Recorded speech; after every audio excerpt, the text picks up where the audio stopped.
Hey everyone, Strangers103 here today with yet another replay cast.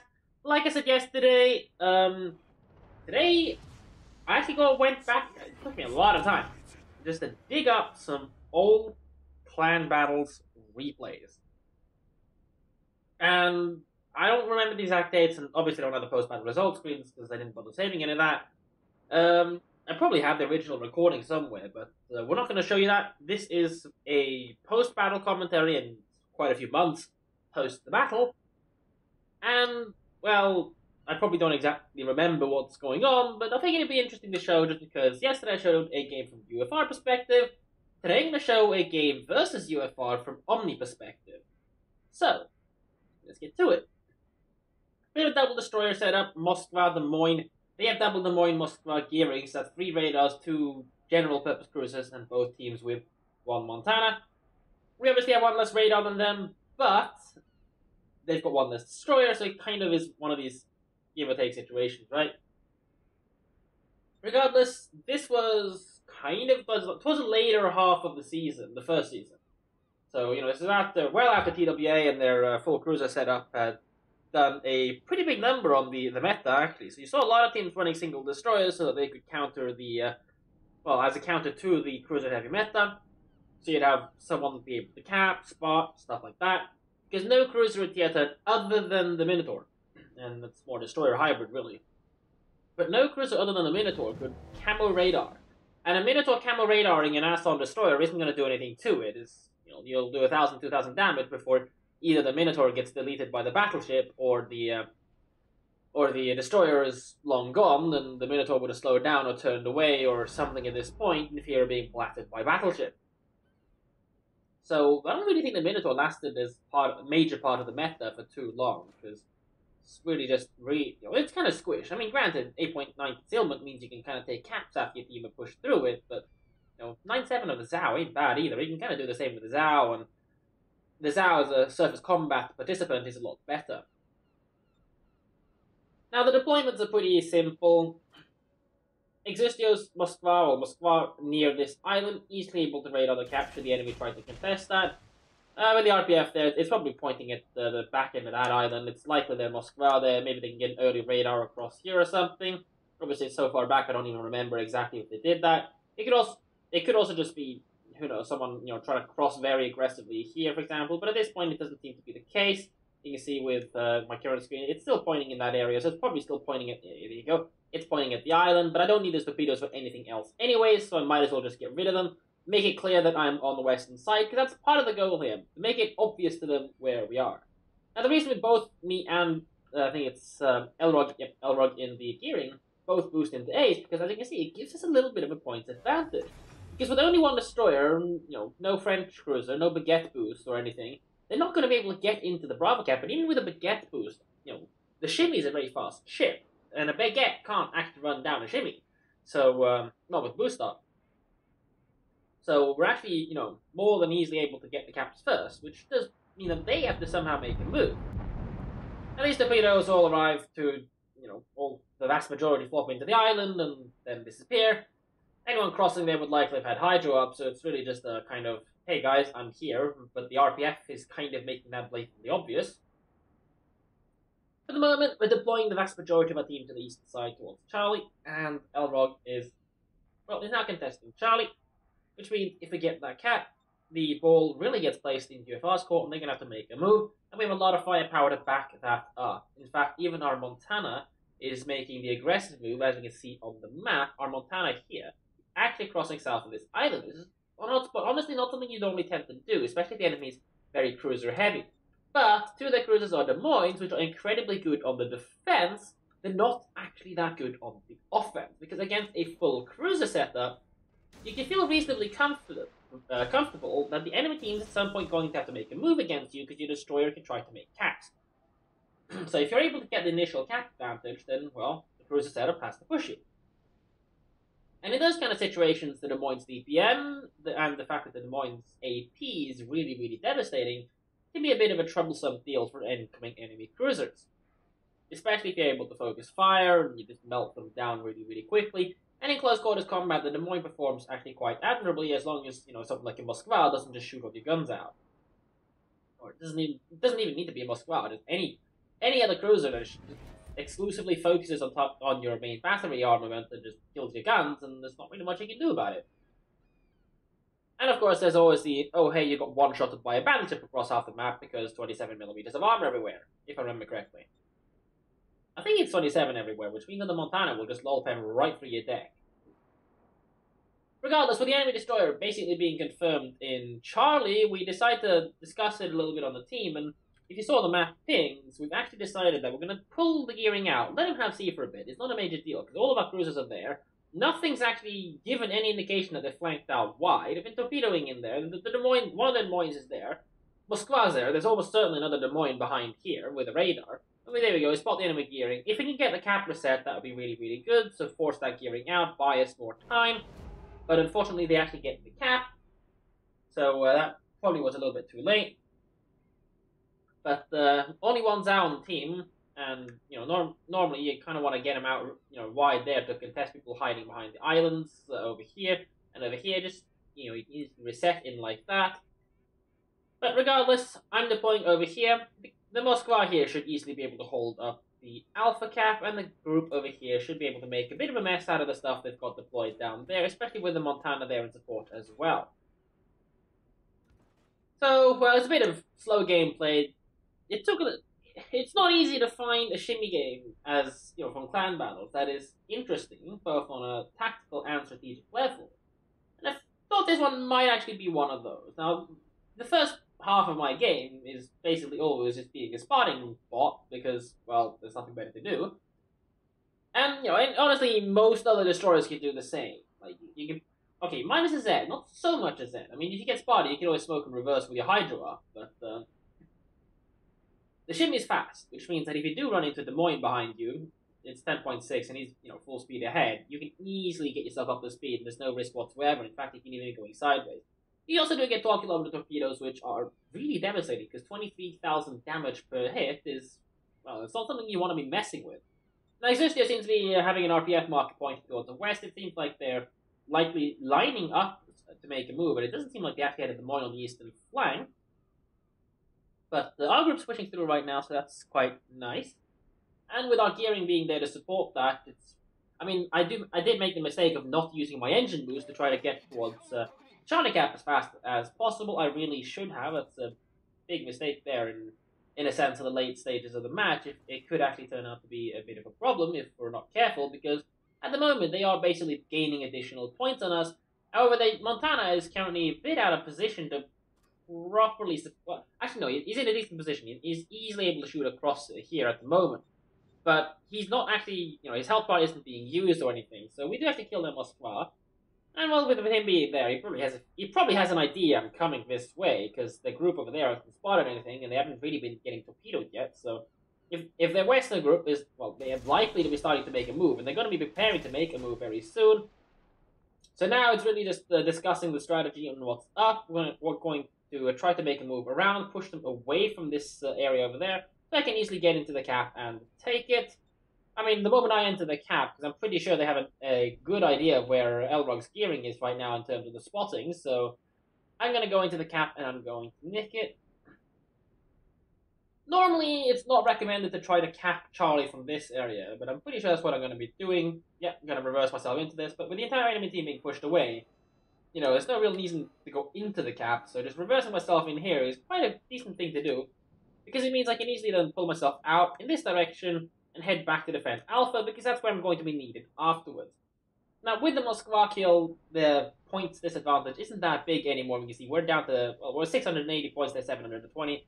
The difference has only built up to be about 40 odd. It's probably going to pick up a little bit more because it's going to take me time to enter the cap, but they're not going to get any more ticks out of this. And there we go. I think I actually did get a tick, but I don't think they got a tick out of the cap. So I do enter the cap, and, well, that's quite nice, because now we're stopping their points income, and in 30 seconds, we're going to be getting the cap, most likely.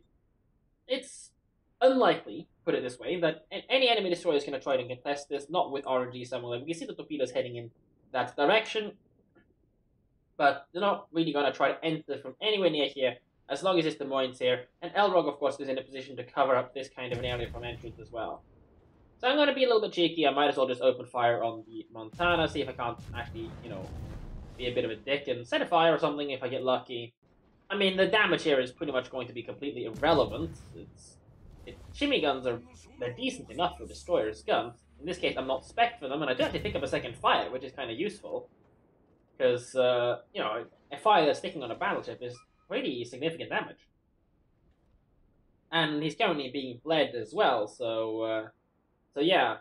And it does actually turn out that we actually made the ship use a damage control party, which is useful if the rest of our team is going to spam him with HE. I'm going to poke around the corner hopefully sometime soon, realizing that the enemy team is actually pushing up the western side of the map now. So we're going to have to somehow deal with that. Regardless, hopefully, there you go, Montana gets respotted. I'm pretty sure his intention was just to go quiet and not actually sustain combat there. So me spotting him there probably is going to make him open up again, and there you go. He's spamming HE at THD, and I think THD is spamming HE back, because that's really what you do when you have Montana versus Montana. You spam HE at each other, because 10 out of 10 gameplay mechanics right there. I see that from a lot of players. People are really afraid to shoot HE in battleship, unless you're in a Conqueror, but that's not a battleship. People are just like, battleships shouldn't go only AP. You shouldn't HE. You noob battleship player. You need good slugship. It's really weird because in this kind of situation, shooting HE is going to do a lot more than shooting AP because you're just angled. Anyways, torpedo going in. He's already on fire. Get one hit. It's a bow hit, so it's not going to fully deal a lot of damage, but it's taking a little bit on the flooding because I did get the damage control earlier. But the moment that Damacon comes up, and it just came up, it's going to get fixed. I am in range of this enemy Des Moines radar, but it's not really a big deal because I have a lot of health, and PhD is currently taking a lot of focus fire. So with the Moskva radar on the gearing, unfortunately my aim is absolutely potato, but it would have gotten the cap before my shells arrived anyways. So I'm going to put a smoke screen down here, kind of awkwardly placed. I should have been running it from here to here a little bit more aggressively, just accept the fact that I bleed a little bit of health so that THC doesn't have to turn around. But I mean, he can't shoot through the smoke anyways, so it's really just a bit of a weird attempt to try to stop them from being able to spot him. For the moment, it's fine for us to be a bit, without the caps, because we're ahead on the points.